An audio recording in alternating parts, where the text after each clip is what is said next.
Donc, je vous remercie beaucoup d'être là pour cette rentrée, puisque c'est le premier événement d'une série que depuis 2004-2005, nous faisons vivre et que l'on appelle les Matins de l'innovation. Série qui est toujours l'occasion de rencontrer des invités souvent de bords très variés, quelquefois académiques, pas très souvent, souvent venant de l'entreprise, et toujours ouverts à échanger sur leurs expériences, à ouvrir des discussions qui sont en général toujours trop courtes, bien qu'on ait fait des progrès sur les dernières séances de la dernière année universitaire, puisque nos discussions arrivaient à démarrer un peu plus tôt, et donc elles étaient d'autant plus riches. Pour tous ceux donc, qui viennent régulièrement dans nos événements, vous pouvez avoir constaté qu'il y a quelques tout petits changements de responsabilité au sein de notre institut, et je voulais souligner, à savoir que Xavier Pavie, qui était directeur exécutif jusqu'à présent de l'Institut, depuis qu'il a rejoint l'ESSEC il y a déjà 4 ans, devient le directeur en titre de l'Institut, car moi je suis promu à la fonction honorifique de président, vous savez, c'est-à-dire ces gens qui finalement sont là uniquement pour servir de marionnettes, essentiellement parce que je dois, entre autres choses, sur les années à venir, m'occuper également du développement de l'ESSEC en Asie-Pacifique, puisque j'ai été nommé doyen de ESSEC Asie-Pacifique, m'obligeant ainsi à passer à peu près la moitié de mon temps en Asie, la moitié de mon temps en Europe. Nous avons, pour ceux que ça intéresse, déjà une équipe très structurée d'une trentaine de personnes en Asie-Pacifique, essentiellement basée à Singapour, mais avec des bureaux à Pékin et des correspondants en Inde, à Tokyo et à Séoul. Et bien évidemment, là, il est dans la stratégie de l'ESSEC de développer considérablement non seulement notre présence et notre activité, mais surtout notre visibilité dans toute cette grande région dont on connaît l'importance économique. Il va de soi, pour ceux qui restent intéressés au devenir de notre initiative commune, ISIS, il va de soi, il ne pouvait en être autrement, que l'on prévoit un fort développement des activités d'ISIS dans la zone Asie-Pacifique. Bien évidemment, je ne peux pas faire que ça, je serais taxé de favoriser un tout petit peu trop mon équipe d'origine, mais clairement, c'est une région du monde dans laquelle on peut observer une ébullition autour de l'innovation, une capacité à apprendre à être de plus en plus efficace en matière d'implémentation de l'idée, de commercialisation de la créativité, les modèles économiques poussant et incitant à l'innovation dans toute la zone, évidemment en particulier en Asie et en Chine, mais pas seulement. La Corée est très bien placée, le petit Vietnam se relève autour de ça. Ces modèles sont remarquables, poussent à des développements considérables que nous, depuis l'Europe, nous avons intérêt à connaître, à observer, avec lesquels nous avons intérêt à négocier, car les choses bougent énormément dans cette grande vague liée à l'innovation. L'un des points, justement, qui relie certainement l'intérêt que nous avons en tant que grande école française d'être en Asie et le thème de la journée d'aujourd'hui, c'est que si pour ce qui est de l'innovation, les entreprises et les organisations et les experts sont en Asie très efficaces, pour ce qui est de la créativité, thème sur lequel on va revenir, il y a des attentes, il y a des réserves, il y a des choses pour lesquelles nous, modestes Européens, nous avons encore à apporter. Et la carte que l'ESSEC déploie en Asie, c'est bien de s'imposer progressivement comme un endroit, un lieu dans lequel on peut être créatif, plus créatif en tout cas que les grands acteurs régionaux, tant en matière d'impact sur des politiques de produits qu'en matière de mode de management, que dans toutes les dimensions de l'activité économique. Et c'est une carte que nous devons jouer, qui est légitime. Et c'est intéressant de voir que aujourd'hui, on va justement essayer de parler un petit peu de cette liaison entre créativité et innovation. Je profite de l'occasion. Où est-il Il était là il y a un instant. Dominique Zardel. Où est Dominique Zardel? Ah, c'est parce que tu as enlevé ta veste que je...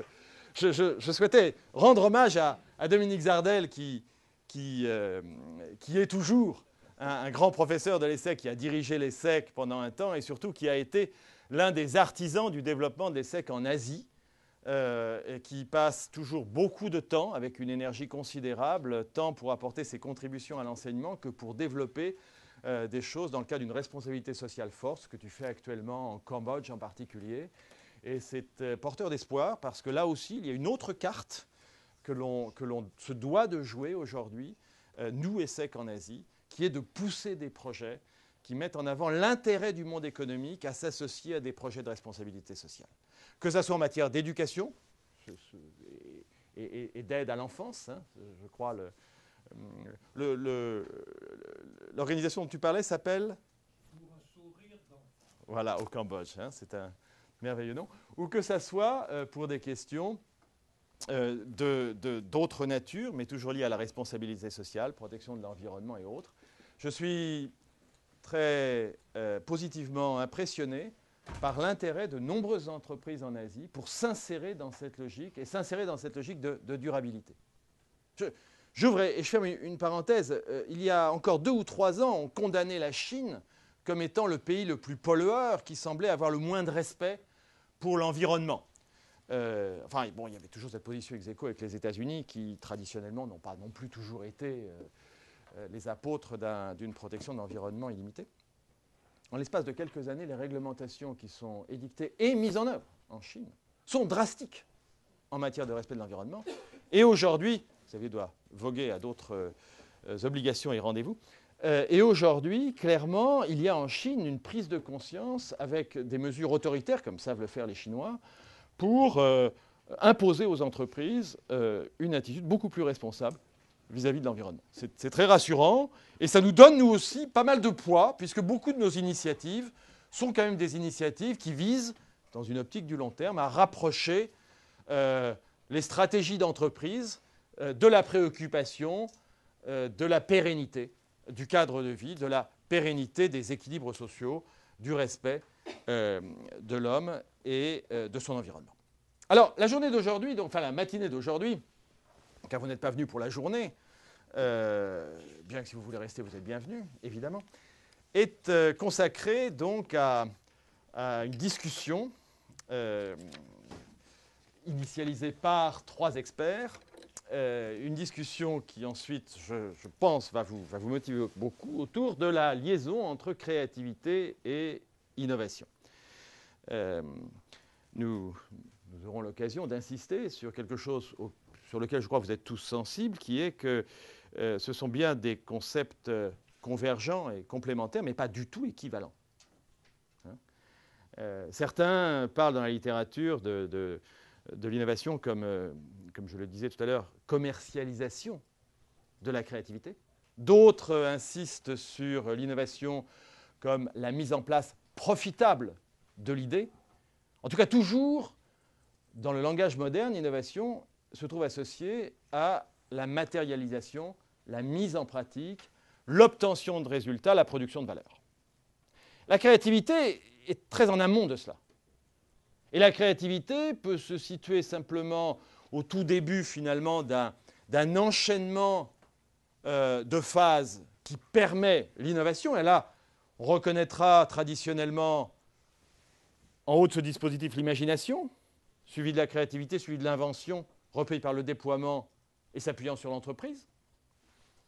Imagination donc, dont certains se plairaient à la définir comme la capacité à projeter une image de quelque chose auquel on n'a jamais été véritablement confronté. Alors, c'est toujours prétentieux de quelque chose de nouveau, parce que ce qui est nouveau dans ce bas monde, qui peut prétendre faire véritablement preuve d'originalité au point de créer du nouveau? Très aléatoire comme propos. Par contre, c'est vrai que nous n'avons pas été exposés à tout, et sont imaginatifs ceux qui sont capables de se projeter ce quelque chose auquel ils n'ont jamais été confrontés. Donc, dans leur univers, il y a véritablement production d'une dimension originale forte. Peu de gens sont véritablement imaginatifs. La créativité, et là on y reviendra et je parle non pas sous le contrôle des experts, mais très en dessous, avec beaucoup de modestie, la créativité est vue par beaucoup simplement comme un lien permettant à l'imagination de se véhiculer pour communiquer. Vous savez, il y a ces études assez récentes qui ont montré que beaucoup d'autistes sont en fait très imaginatifs, mais que depuis des millénaires, on ne le sait pas, parce qu'ils sont imaginatifs, mais pas créatifs. La différence étant que pour être créatif, il faut exprimer. Il faut avoir un véhicule. On devient créatif dès lors que l'imagination prend une forme. Elle s'inscrit dans l'air sous forme d'une musique, elle s'inscrit sur un décor, elle s'inscrit dans un discours. La créativité suppose de rentrer vers une matérialisation, pas l'imagination. Alors, peut-on être créatif sans être imaginatif? Sans doute, à condition de savoir travailler de manière extrêmement efficace avec un autiste. Pas très facile, ceux qui l'ont fait ont été très loin. L'invention, l'étape d'après. Alors d'abord, après, est-ce que vraiment c'est après? Est-ce que bon. En tout cas, l'invention diffère un petit peu de la créativité parce que finalement, on s'attend à ce que l'invention soit la réponse à un problème, à une question. On invente quelque chose qui répond à un problème, qui résout une question. Ce n'est pas forcément le cas de la créativité. On peut être très créatif à créer des problèmes. Hein? On peut être très créatif à créer de l'inutile, de la pollution, bon, à générer. D'ailleurs, surtout nous, les Français, on est très bons à ça aussi, traditionnellement, historiquement. Bon. Et, alors que non, l'invention doit résoudre quelque chose, au moins une question posée. Et là, cette relation à la résolution est quelque chose qui sans doute fait une distinction très claire entre la créativité et son expression, plus ou moins contenue, plus ou moins formelle ou formalisée, et l'invention. Alors, après, clairement se pose la question que le substrat inventif soit dense ou qu'il soit finalement lié à très peu de choses, de son déploiement. Et c'est là où on peut commencer à parler de passage vers l'innovation. À quoi sert d'inventer quelque chose qui n'est pas déployé? Est-ce qu'il y a production de valeur quand on résout un problème dans sa cave, sombre, tout seul, et qu'on en garde la propriété intellectuelle? Non. C'est bien, on invente, mais ça ne produit pas de valeur économique au sens le plus large du terme. Amélioration de la qualité de vie, amélioration de la santé, tout ça sont des valeurs économiques. C'est le déploiement de l'invention qui véritablement va générer de la production de valeur économique. Et parce qu'il y a déploiement, il y a nécessité entreprise. Entreprise au sens un peu américain de l'enterprise, vous savez, le vaisseau, de l'aventure entrepreneuriale. Pas l'entreprise au sens de la structure juridique. On n'a pas besoin d'avoir une structure juridique pour innover, mais on a besoin d'avoir une entreprise, c'est-à-dire un collectif. Parce qu'on peut inventer tout seul. C'est de plus en plus difficile. D'ailleurs, les vrais scientifiques et les technologues s'inscriront en fond en disant non, on ne peut plus rien inventer tout seul, tout est devenu trop compliqué. Mais enfin, on peut encore imaginer inventer tout seul, au moins sur certains secteurs, à la marge des sciences et autres. Par contre, on ne peut pas innover tout seul. Ce n'est pas possible d'innover tout seul. Parce que l'innovation, d'abord, ça suppose d'avoir des gens qui bénéficient d'innovation. Donc déjà, on crée un écosystème parce qu'on a, entre guillemets, des clients à l'innovation. On ne peut pas innover parce qu'il faut du financement, tout seul parce qu'il faut du financement. On n'a pas forcément les financements. Parce qu'il faut des gens qui contribuent, parce qu'il faut construire donc un écosystème au travers duquel, véritablement, se réalise ce déploiement. On ne peut pas déployer tout seul. D'où l'importance de l'entreprise. Et c'est le déroulement de ce mécanisme, dans lequel les phases sont plus ou moins importantes, plus ou moins développées, c'est le développement de ce mécanisme qui crée véritablement ce que l'on pourrait appeler l'innovation. Et c'est également par cette innovation, au travers de ce déploiement, que se construit la prospérité, que se construit la richesse, au sens, encore une fois, le plus large et le plus abstrait du terme. Prospérité des pays, prospérité des organisations, prospérité des personnes. On sait toutefois aujourd'hui que les personnes font partie de plusieurs organisations, les organisations de plusieurs pays. La prospérité des pays, la prospérité des organisations n'est pas équivalente. Finalement, quand les entreprises françaises vont bien, est-ce que l'économie de la France va bien? Ce n'est pas du tout démontré ni évident. Alors, moins vrai en Chine. Hein. Si l'entreprise chinoise ne travaille pas pour le bien de la Chine, elle reçoit quelques coups de baguette de manière nette. Hein. Alors que si une entreprise française travaille pour le bien de ses actionnaires qui, à 60%, sont étrangers et pas pour le bien de l'économie française, finalement, ça ne gêne personne. C'est peut-être en train de changer ces jours-ci, d'ailleurs, parce qu'il y a quand même quelques mouvements qui tendraient à montrer, notamment demain, que dans 700 villes du monde, il devrait y avoir des gens qui vont se plaindre à tort ou à raison, je ne prendrai pas de propos sur une certaine forme de capitalisme. En tout cas, la question du partage de la valeur produite par l'innovation n'est pas le sujet que l'on traitera aujourd'hui, mais il est d'importance. Et peut-être qu'on y reviendra dans d'autres événements à venir. Alors, la créativité, j'avais préparé donc 18 pages pour, que je n'ai pas utilisées. Simplement rappeler deux, trois petites choses qu'il est toujours amusant sans doute de revenir. C'est que finalement la créativité comme innovation sont des mots très récents dans le langage humain, en particulier en France. Ce sont des termes omniprésents, ce sont véritablement parmi les vocables les plus usités aujourd'hui. Mais si on remonte simplement 20, 30 ans en arrière, on voit que ce sont des mots qui n'avaient pas nécessairement droit de citer. La créativité rentre dans le vocabulaire de l'Académie française en 1971 et encore dans la difficulté, dans la douleur. Est simplement définie comme l'équivalent de l'inventivité. Bon, avant d'être un peu plus développé. Si on remonte encore en arrière, et c'est intéressant, on voit que finalement, avant que la terminologie de créativité soit véritablement définie, on a parlé d'inspiration, quelquefois de génie, en tout cas de création. Et la création est sacrée.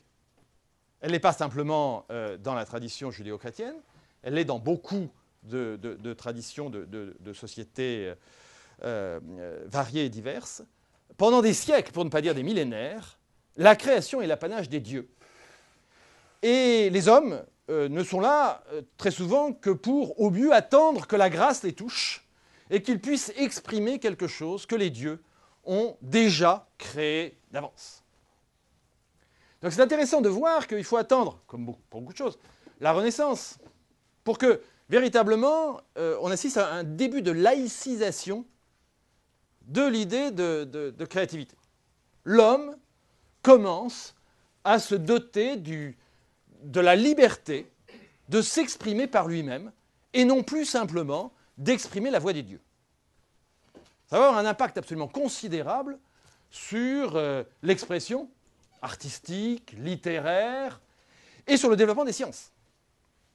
Parce que finalement, on se libère aussi de la contrainte d'avoir à réinventer ce que les dieux ont déterminé et qui est effectivement écrit dans les dogmes. Ce qui a constitué quand même un frein au développement scientifique non négligeable, d'autant que chez nous, par exemple, dans nos pays, nous avions l'Église à la fois titulaire de l'enseignement et titulaire du dogme, ce qui ne rendait pas la vie des scientifiques forcément très facile. On en a connu quelques-uns, brûlés ici et là, pendus, mis...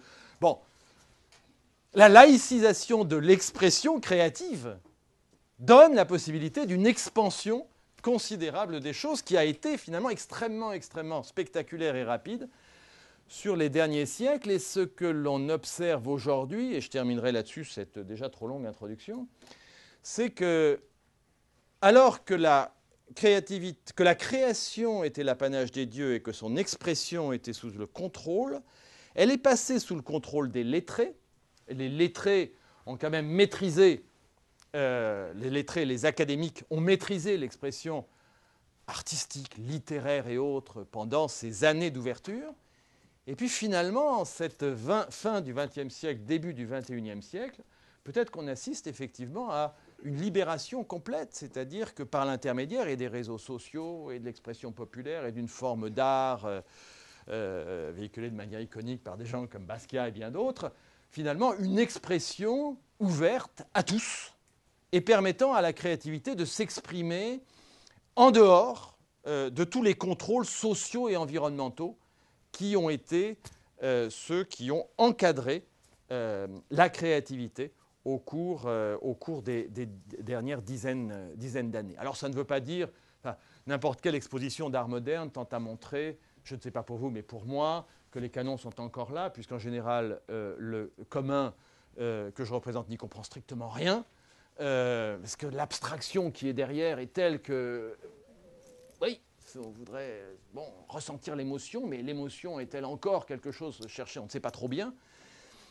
Sauf que cette expression-là n'est plus qu'une partie d'une expression beaucoup plus large, beaucoup moins contrôlée, et on peut espérer, à juste titre, je crois, on peut espérer qu'il en ressortira de la production de valeur très significatif et que tout ça constitue des germes d'innovation et que pour ceux qui pensent, comme nous le pensons, que finalement le XXIe siècle sera véritablement un siècle de créativité et d'innovation, peuvent se satisfaire de l'idée que peut-être que cette innovation sera poussée en avant par une créativité véritablement démocratisée, véritablement populaire. Alors je rêve, je suis idéaliste, mais on peut l'imaginer. Rappelons qu'il y a beaucoup, beaucoup de choses qui changent, par exemple en Asie, mais par exemple en Chine, et que l'expression créative en Chine est en train de prendre un tournant tout à fait inattendu, car on a longtemps cru que finalement la Chine se répétait dans l'expression de choses parfaitement connues. L'apprentissage, par exemple, de l'art graphique se faisait par la répétition éternelle depuis des siècles, du même cheval, du même paysage, etc. Et puis là, depuis quelques années, les choses volent dans tous les sens, les a priori ne tiennent plus, l'expression créative est partout, elle n'est pas freinée par les carcans politiques, elle l'est un peu, mais elle ne l'est pas autant qu'on aurait pu le craindre, loin de là, elle s'exprime dedans et pas simplement dehors.